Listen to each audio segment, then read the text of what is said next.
लगे कि ससुरा बीडीसी का फार्म भर के जीत जो रे आ देखा था कि हर के सवा जीत गला 4-5 लाख पाए गला गोड़ा नाच के देला हां हमके तो टेंशन हो गल नचाव के नौवा सुन हां पड़ा के काली की जीत जो ससुरा के ना भरला ना हमर लइका खराब है हां माने कहनी कि मत पुथुआ में नंबरी में भर बीडीसी में भर हां उनाए सजान गम दिहल बारिया रे जिए के मान ना करे का जनी कैसन लोग आ जात हो का दे संभाल कर आ भैया हां सारी लगा के महकत के फोकराई ना का भैया गांव में हीरा हर के सवा जीतल है बीडीसी कैले है गोड़ाऊ का ना अगर चल गइला लो तो खुरपी सोनी देखत हो ना देखा बाबूजी तार का छील जब चमावे काम जाना फुलियम तो के बात बता आई एम टू के बिन कम रे कम दे कलाकार के कलाकार कम यार फैक्ट नत बोला कई कुल मत बोला कि मत जा ई बताओ कि नाच बाजा भइल आदमी जाही खाती न जा कोई बंदूक चलावत हमनी गांव में इतना घर में बढ़िया राशि का नाच के जाइबे ना करी ऐसा तो ई चाहिए तो हमू जा ऐसा तो हो ना सके हीरा लिया रो तू बम बिलार ना बिला लाल पिया कोई दे गांव में अगर कोनो नाव अगर हमार खराब कर देला बोला तो हम कह दिन बोला के उ नाचियो ससुर अरे खुशबू सिरा नहीं त तनी पहुंचला बिहाने के कहानी है ना कि देख है कुल काज ने कौन कौन को कहता हंसो हुए हमारे संग लड़े वाला व्यवस्था हमना भरने भरे जीत के जमाने इधर फहुए खा के मुर्गा खिया के तो हम लोग देखो गांव समाज देहात है ई शहर ना है तो हम लोग के अगर बाजियो जी तो ई मत सोचिए कि नहीं बाबूजी गइल बड़ा जीजा गइल बड़ा तो हमहू चल जाई देखे खातिर आंख उठा के चल मत जियो ठीक बना घर में रहियो लो आ तू का कला के चोखा बना दियो आ तू बना के आटा सान दियो और ओइ में मिला के आ गरम कोई के तेल आ तुरंत बना दिया कि बना चाचा खाई के आ तरिंग कर झड़ जा बाबूजी के खाई के बस निकल जा ससुरा ये अंडे बंडे बतिया वाला का रे मैंने कहा एका खाना बन बना बनरी के वाला कमावा बन चचरी के आई लिया हां जीजा तो लावा हम पुचुक गई ना पुचुक अरे बाबूजी हम ना जाए कसम से बोलते चल घर में चल मेहरारू के हमार क्रिया खइबे ए जवानी के करी मर जा मर हो गया आई ले सड़ुआ आई नहीं ना जाए भाई इन वाले मत भोकड़ा आओ दे ओढ़नी दे निकाल के दे दे इब्बा लेवे आ लई हवा लिया हार जोती ले ला तो के हार जोता कहां चल देला सनम तेरी कसम हो सनम तेरी ए कसम चाचा नाकावा कटो बाबूजी देखो हम नहीं खी जाते हमरे के मत कम कर यार बाइक ए चलो हो कहां जा आवत है हो आगे से नाच देखे चल गईला तब मारब की चमवा छिला के उधिया जाई जात है आवत है अरे देखी देखा पड़वा बिगड़ गया ये पड़वा कहां चल गई न सरे नाच देख कुल निकल गई न सका तब तो हमारो जाए का मन कर थर्रा जा हां सड़वनिया करे चला थई लवंडवा नाचलो से पूरा अरे रे हिलाई के अरे मोर जवानी चढ़ गई ले दादा आज तक जाई भी हिलाई चौकी के नीचे से देखा पतो यो ना देख पाई ना ससुर का सड़वनिया देख पाई अरे हां अच्छा मेरा रुक चुनरी है का करबो चाचा हमरे बहुत के ले चलो अरे लौंडा अरे पूरा कोई हिल ना अरे ससुरा जोसना मार थे जोसना आ रहा था लो ए चाचा हम चली चली अरे तेरे गोल पे गिरते घर में जो तू घर में जो माता जो पापा को हम तो ए चाचा चल गिला ना हम निकल दे बाबूजी निकल को चलो तेन देखो तेन लवंडा का नाच बजाए ढोलक ठमक ठमक ये दीदी बाबूजी नहीं थे जीजो नहीं थे अनहरा के तो पते नहीं थे ठीक बा चलो चलन जा लवंडा देखी गोर ह की करी है ठीक बा बहुत मन हाँ, करता चलो। देखे के, चल जा जय हो हमार जवानी सेल हो जाए ना दिन है आराम से जय हो हमार जवानी सेल हो जा भैया कभी फेल मत होके गोड़ दा जा हो भाई अरे आशीर्वाद आ जा हो चलो स्टार्ट करो कौन लेनी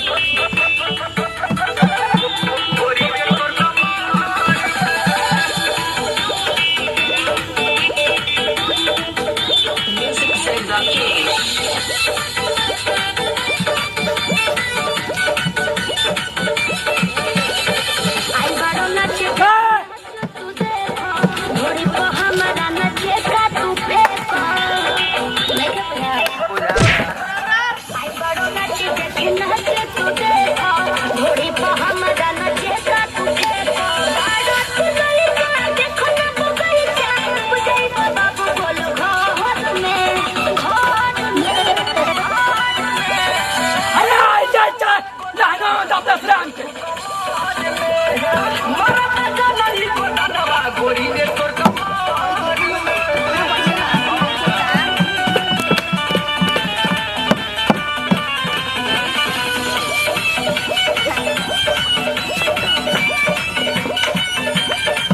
जब दे बच्चा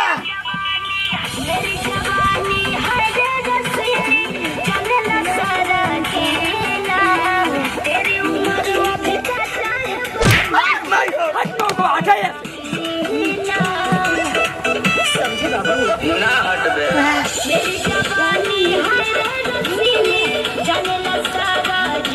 गावा पैसा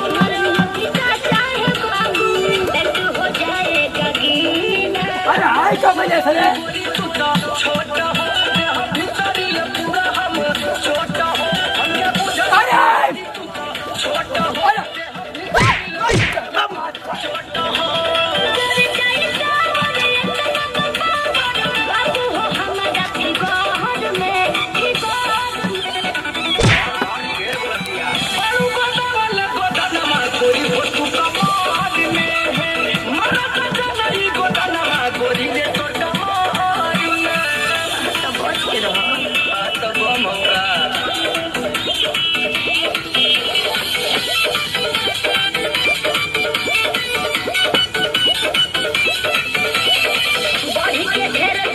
अरे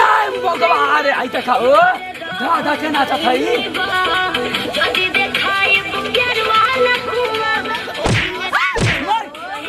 के साना चाहिए देखो तो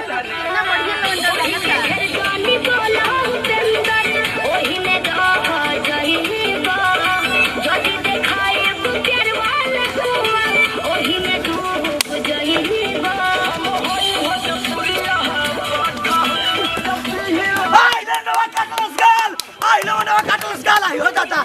आई रे बापा काट लो गाल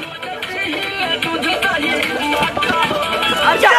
आई बात तक कर दो गलती आई रे बापा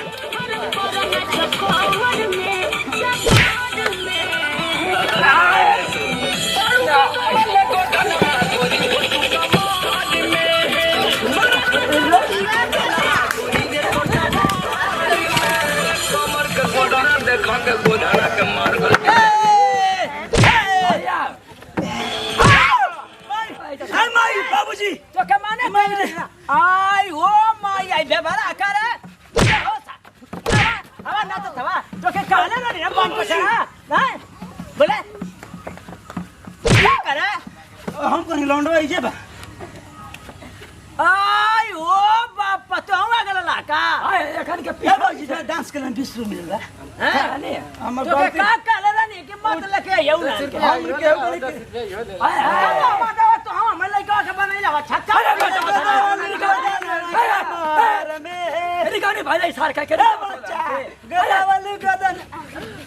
आई के तारा का थई ना कि मत यहां या के काला बोलना यहाँ हम सुनली हम भागत आइले हमें जैसे तमाशा तो देखा नाचत नाचत आदत पर गेल लुका लुका के बार खुलियाम हो गेल त कैसे लिया के आइले अरे तू के अपन हम पंचो तेरिन के आई दादा हम तो कोई करने के तो केहू ना जाइए हम तो कहने पूरा मार एक मिनट में हम बताओ तो गन के चूरे लवंडा भरा का फरक का बना हम बताओ हे जाए लौंडवा अताब के पूरा गलिया काट लो आई ओ मैया ससुरा सुरवा रहल रे बेबरा सुरवा रहल जा ससुर पूरा नगरिया भरस तो हलो कइला ससुरा चल ससुरा सरका में छुआ करे था पैसा बा हां हम आई लौंडवा मार दाम के लौंडा बना के जे तुलटवा रे कुल आज दोस्त में बतावा हम का पहन लेनी हां पता है कि हम साड़ी लेके आई है बताओ चुनने उन्हें खुल लेके आ गए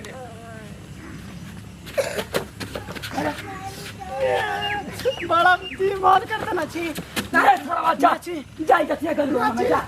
जाई भागो वैसे प्यार करा के नहीं खे हमर लहंगा कैसी खइले हवा खइले खा ले जा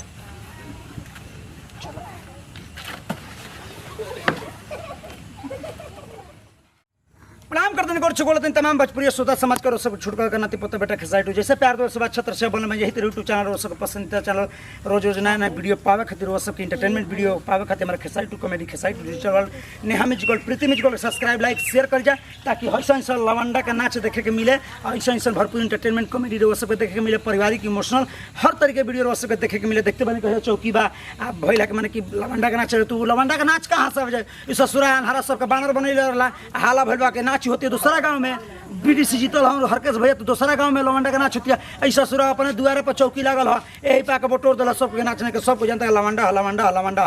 तो कहे के मतलब यही तरीके कुल वीडियो बता हमने देहात में ऐसा कुछ चीज होला कि एक आदमी कहले कि घर से निकलिए मत कहल के बाबूजी गेल हमारे तन चले दे वही तरी मेहरारू का कर के मारता गोल चल रे बहनी तन देख लिहल जाओ तो जाइए के सब आँख सकेला तो इंटरटेनमेंट वीडियो बा पारिवारिक चीज बा और ये तरीका के जौन भी भइल है तरीका ना बेटी पुतों के घर से ना रात बिरत ना निकल चाहिए नाच बजा आजकल शौकीन बात तो कहे के मतलब बा कि घर में टीवी मोबाइल हो गलो जो आदमी देख सकता ई नहीं कि नहीं जाके आँखिए के समनवा देखी ये तरीका केहू बेटी पुतों ना करे कि केहू के भाई के चाहे केहू के बाप केहू के ससुर के इज्जत मान प्रतिष्ठा पर ठेस पहुँचे हमने भोजपुरी संस्कृति समाज में एक बढ़ावा नहीं दिहल बढ़ावा इहे दिहल कि नारी घर के अंदर है घर के काम करे के नाच देखे चाहे गनोई देखे दू गोला देखे ना जाओ यही खातिर वीडियो बन जब भरपूर इंटरटेनमेंट वीडियो प्यार दो सब छत्र से बनल जा आ जौन ये वीडियो भइल वो सब तरीके गलती ना करब इंटरटेनमेंट खातिर हंस ले भाषा ले मगर ये तरीके के कोनो मजाक रो से बना करब जा हमरा से हमारा पूरा टीम से जौन भी गलती भइल पर लइका समझ के माफ कर जा दीजिए विदाई फिर से अगले वीडियो में जय जवान जय किसान भोजपुरी में देश किसान कोनो कोनो पहुंचो का तन की भोजपुरी नमस्कार।